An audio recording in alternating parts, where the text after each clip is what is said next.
Disemba ndio iwe tarehe ya kumwadhimisha Kristo ndio amezaliwa. Kwa kipindi kipi? Kipindi cha mfalme Konstantino wa Rumi. Ndiye aliyebadili sikukuu zinazoadhimishwa za wapagani zote ziwe sikukuu za Kikristo. Bwana apewe sifa sana. Kwa hiyo sikukuu zote za kipagani yule bwana akazivunja, akasema sikukuu zote za kipagani kuanzia leo hazitakuwa sikukuu za kipagani, bali zitakuwa sikukuu za kumwadhimisha Kristo. Bwana apewe sifa sana. Na hapo ndipo tarehe 25 kwa asili sasa ni siku ya kumwabudu Mungu jua kwa wapagani. Na dini ya hao watu wanaomwabudu Mungu jua iliitwa Mithras.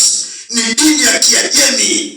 Ilivuma sana, ilikuwa dini maarufu sana kule Roma.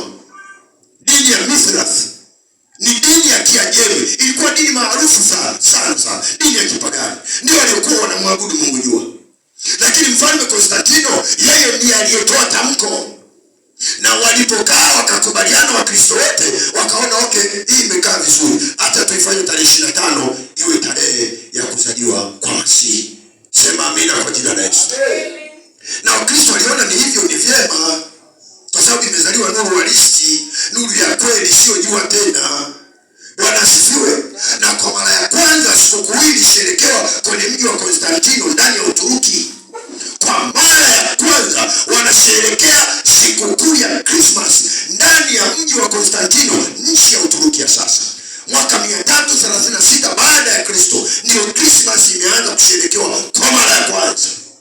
Kwa mara ya pili, taifa ambalo lilianza kusherekea sikukuu ya Christmas ni Antiokia ya Shamu kwenye